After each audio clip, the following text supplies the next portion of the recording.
자동차는 경제 속도가 있고 또 저 비행기나 배는 순항 속도라는 것이 있습니다. 이 경제 속도나 순항 속도는 기름이 가장 적게 들고 또 안전한 속도를 말합니다. 우리 인간도 마찬가지입니다. 자기 감정이나 욕망을 절제하는 조절 속도가 있어야 합니다. 이런 것을 절제하지 못하고 무절제한 사람은 브레이크가 파열된 것과 같은 겁니다. 신앙도 마찬가지입니다. 참된 신앙은 이런 무절제한 욕망을 제어할 수 있는 영적인 능력이 있어야 합니다. 그 영적인 제어 장치가 뭐냐? 바로 기도입니다. 그래서 성경에 승리한 사람들의 공통점이 나오는데 한결같이 기도의 사람들입니다. 고난당할 때에도 기도했고 또 시험이 올 때도 기도했고 지혜가 필요할 때 기도했고 나라가 어려울 때도 기도했습니다. 그러므로 그리스도인에게 가장 소중한 것이 뭐냐? 바로 기도입니다.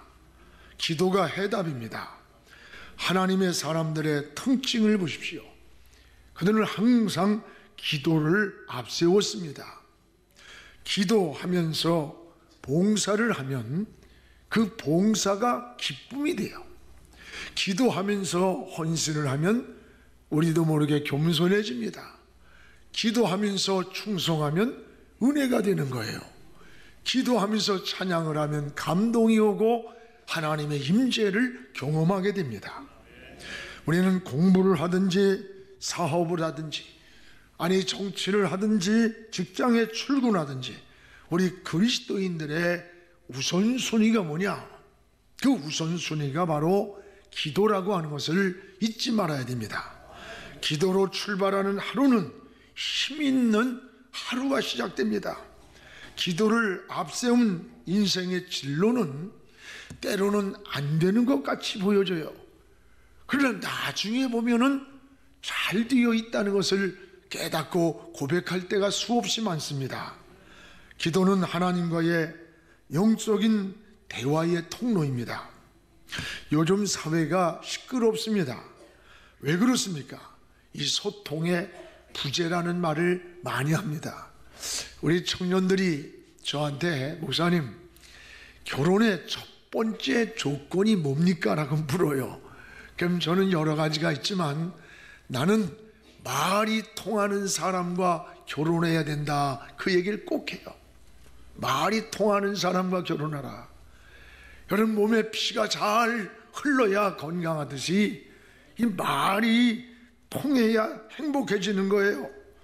소통이 안 될 때 가정의 부부간이나 사회나 직장이나 여러분 다 문제가 생기는 겁니다. 이게 하나님과 우리의 관계도 마찬가지입니다. 기도를 통해서 하나님과 영적 소통이 잘 이루어질 때에 마음의 평안을 얻고 은혜를 누리고 또 여러분 응답을 받고 하나님의 섭리를 깨닫게 됩니다. 기도가 얼마나 중요한지 성경에 설교하는 방법은 안 가르쳐 줬어요. 그런데 기도하는 방법은 가르쳐 줬습니다. 그게 뭐냐? 주기도문에 이렇게 기도하라는 거. 이렇게 기도가 이만큼 중요하다는 말입니다. 기도가 해답입니다. 기도에는 반드시 응답이 있기 때문입니다. 그런데 많은 사람들이 이 기도의 응답에 대해서 어떻게 오는지 굉장히 이 궁금한 게 사실이에요. 기도의 응답은 자신이 알게도 오고 또 모르게도 옵니다.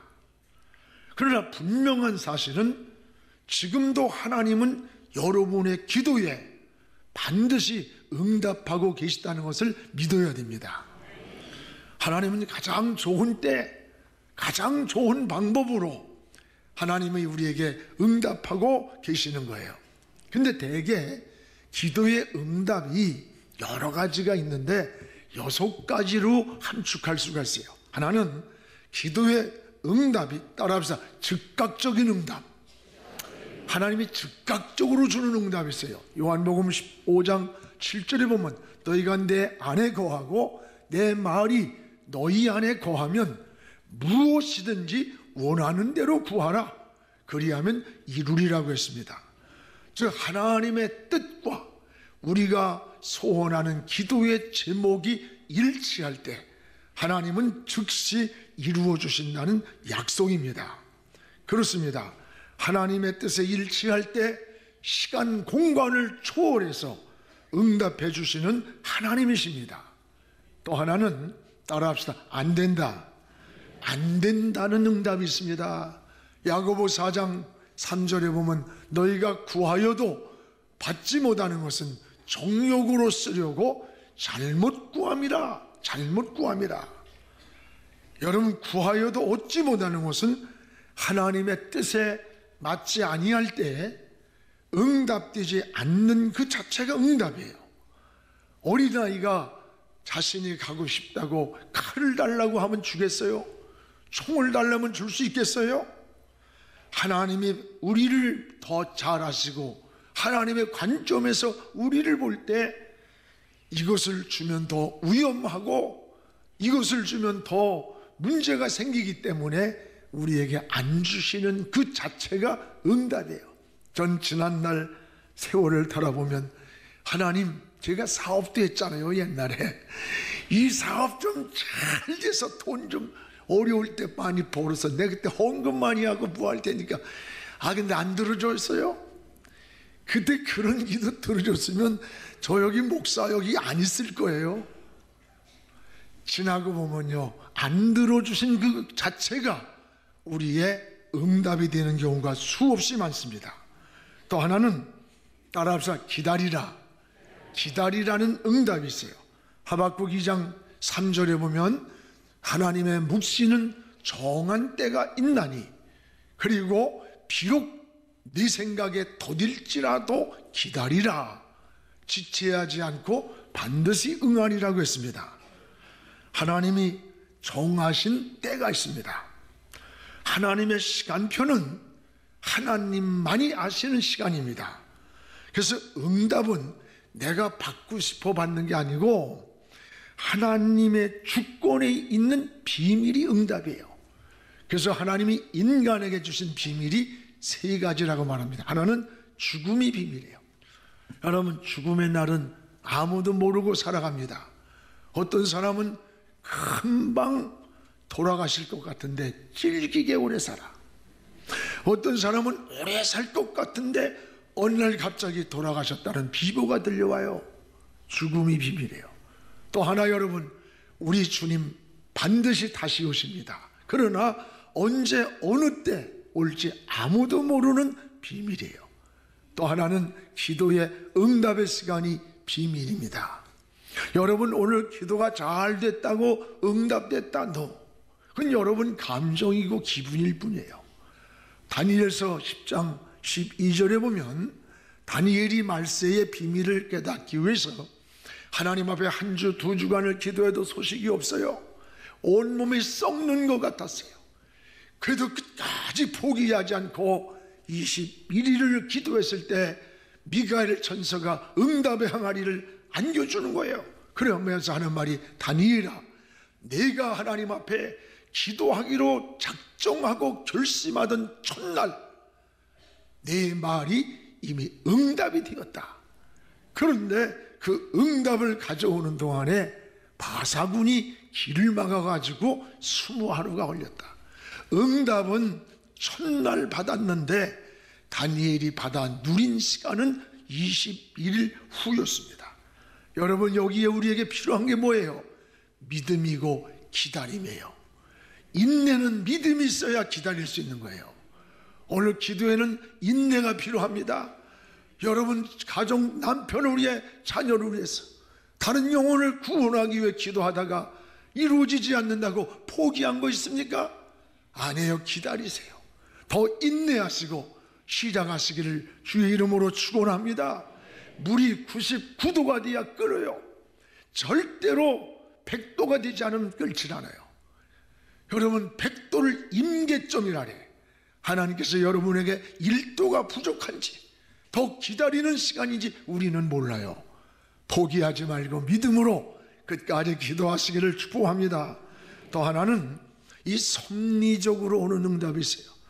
여러분 사도행전 16장 7절에 보면 바울이 아시아로 복음을 전하러 가려고 몹시 애를 썼어요.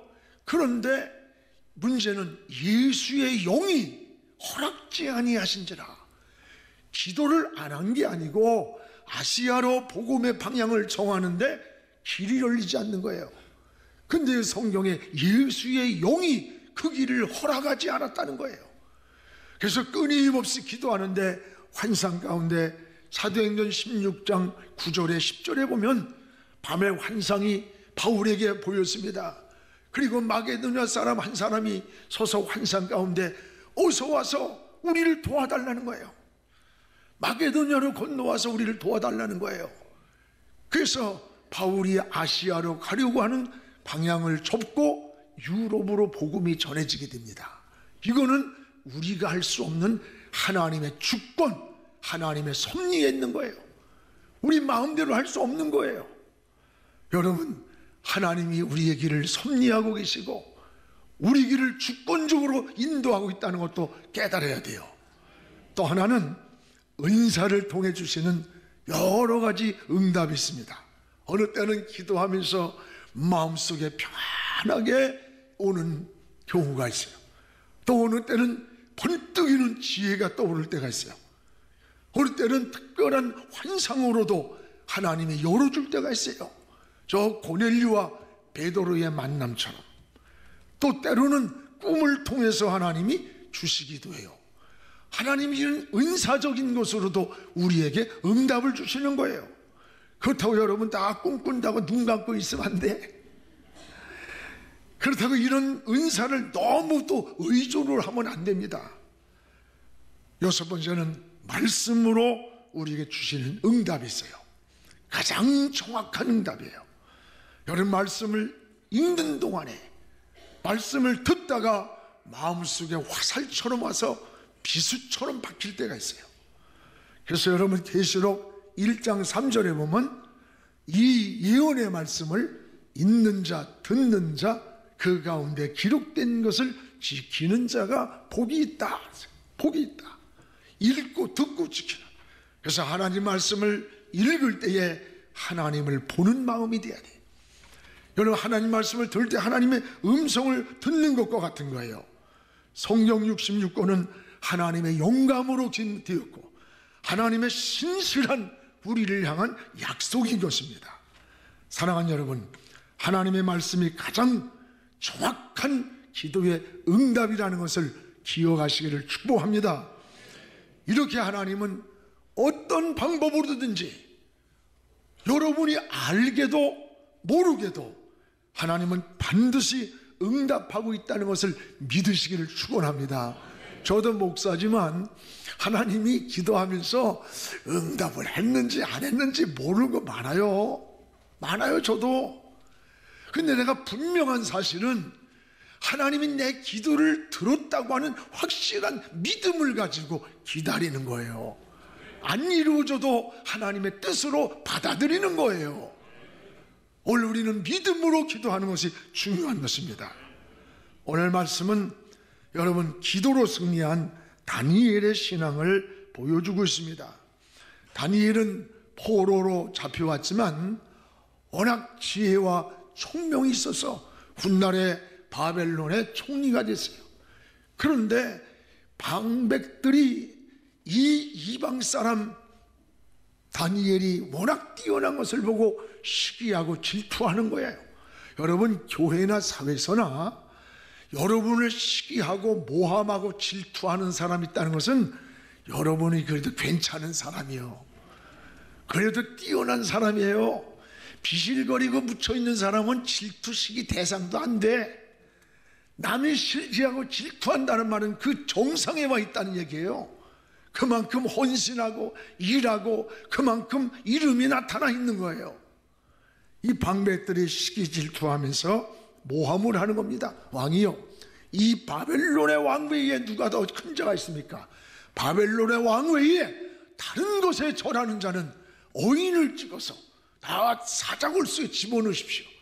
아니, 그러니까 바벨론 왕이 딱 도장을 찍는 거예요. 이 나라에 누구도 바벨론 왕 외에 절을 하거나 엎드린 자가 있으면 사자굴 속에 집어넣겠다고 찍은 거예요.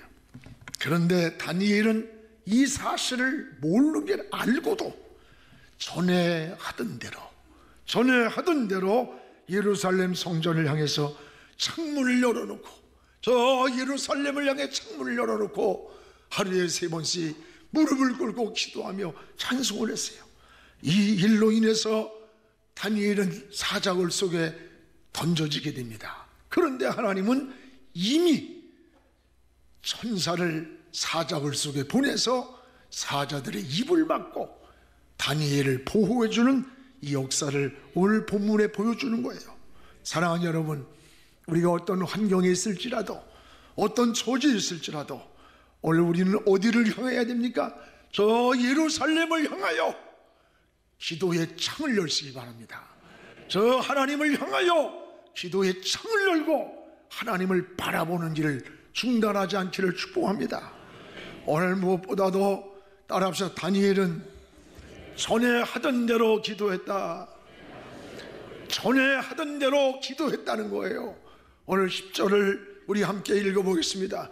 다니엘이 이 조서에 왕의 도장이 찍힌 것을 알고도 자기 집에 돌아가서 윗방에 올라가 저 예루살렘으로 향한 창문을 열고 전에 하던 대로 하루 3번씩 무릎을 꿇고 기도하였더라.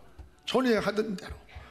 어인이 찍힌 것을 알고도, 어인은 왕이 보증하는 도장이에요. 이것을 거역한다는 것은 곧 죽음으로 직결되는 일이에요. 다니엘은 왕이 찍은 어인을 몰라서가 아니라 알면서도 저 예루살렘을 향하여 창을 열어놓고 그곳을 향해서 엎드려 기도했다는 거예요.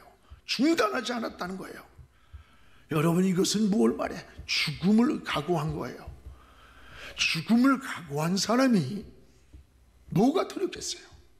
사람들의 불안, 두려움, 공포의 그 밑바닥에는 죽음이라고 하는 것이 깔려 있는 거예요. 항상. 제가 아는 분이 지난주에 암 수술을 했어요. 나이도 젊은데 갑자기 암이란 진단을 받는 순간에 그토록 자신만만하던 사람이 얼굴이 막 핏기가 하나도 없어지면서 나는 인생이 끝났다면서 털썩 주저앉는 거예요. 평소에 사업도 크게 하고 굉장히 52살밖에 안 됐어요. 복음도 안 받아들이고 그래요. 암 선고를 딱 받고 수술을 하려고 하는데 저를 부르는 거예요. 기도를 해달래. 그래서 기도는 아무리 찍어 눌러도 안 되고 당신이 믿어야 되는 거라고. 그러면 하나님 모르지만 믿는데, 그래서 내가 복음 제시를 하고 이 시간에 믿음으로 기도하겠다. 예수님 영접하라 돼. 영접을 믿겠다요. 여러분, 사람의 불안과 공포의 그 밑바닥에는 죽음이라고 하는 공포가 그 내면에 깔려 있는 겁니다. 그런데 오늘 다니엘은 이 죽음이 눈앞에 다가와 있는데도 불구하고 몰라서가 아니라 알면서도 전에 하던 대로, 어떤 환경에서도 전에 하던 대로 기도하는 이 다니엘의 모습은 뭘 말해주는 겁니까? 그가 한순간에 은혜를 받았기 때문이 아니에요. 어려서부터 그의 몸에 배어있는 거룩한 습관이 있었다는 거예요. 바벨론의 포로로 끌려오기 전에 유대 땅에서부터, 어렸을 때부터 하나님을 향하여 기도하던 습관, 찬양하던 습관이 그의 몸에 있었다는 거예요. 그래서 이 거룩한 습관이 바로 내가 어느 환경에 저 바벨론에 잡혀왔어도 변함없이 그 거룩한 습관이 경건하게 나타난 거예요. 그렇습니다.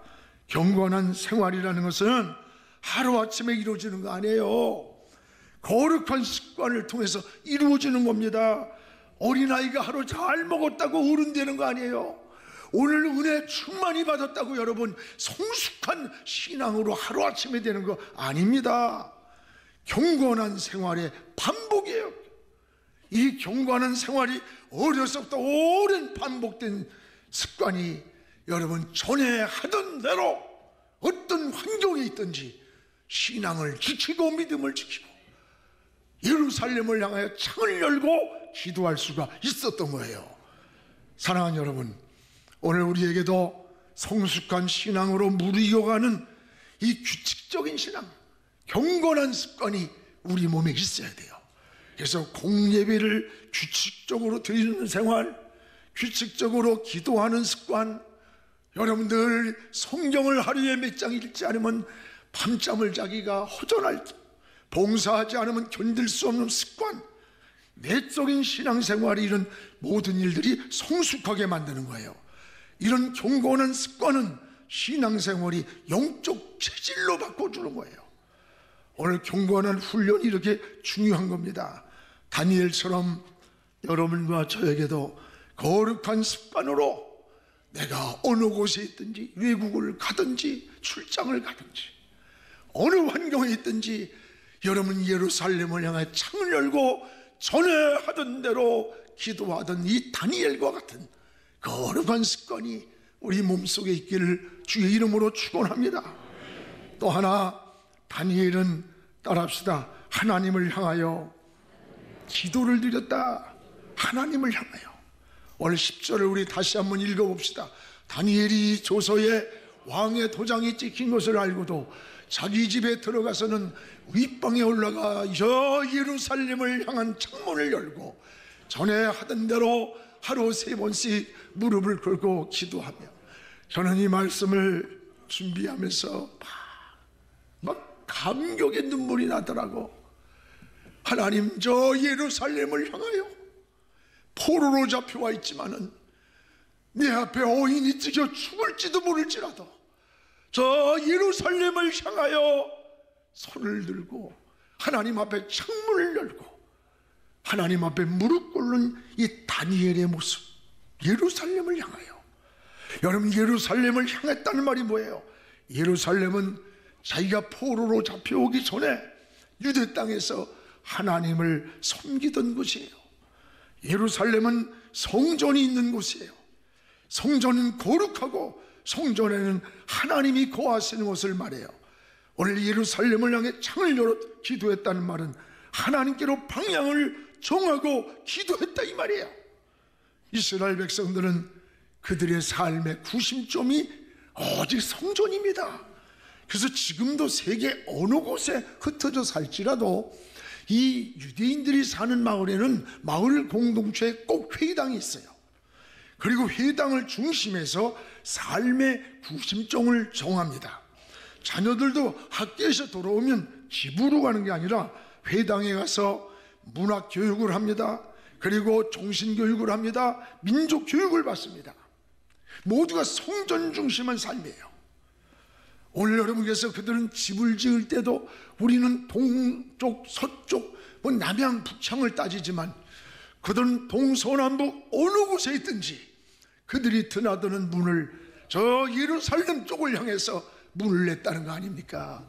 그래서 들어가면서 나가면서 예루살렘을 생각하는 거예요. 에스겔 47장에도 에스겔이 보는 환상이 뭐예요? 저 성전 문지방 밑에서 생명을 살리는 물이 솟아나는 걸 봤잖아요. 이 말이 뭐예요? 예루살렘을 향해서 문을 내고 예루살렘을 향해서 창을 열었다는 말은 하나님을 향하여란 뜻이에요. 하나님을 향하여 방향을 정하고 하나님을 향하여 생각하고 들어갈 때도 하나님, 나갈 때도 하나님, 자라깨나 내 인생의 방향을 하나님께로 정했다 이 말이에요. 그렇습니다. 오늘 여러분은 삶의 방향을 어디로 정합니까? 인생의 출세를 향해서, 인생의 삶을 향해서, 행복을 향해서 인생의 방향을 어디로 정하는 거예요?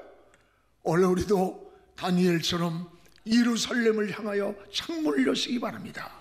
다시 말하면 하나님을 향하여 창문을 열고 하나님을 바라보며 하나님의 이름을 부르며 하나님을 찬양하는 이런 예루살렘을 향해서 창을 여는, 기도의 창을 열고 믿음의 창을 열고 신앙의 창을 열고 인생의 진로의 창을 여는 이런 믿음이 우리에게 있어야 되겠습니다.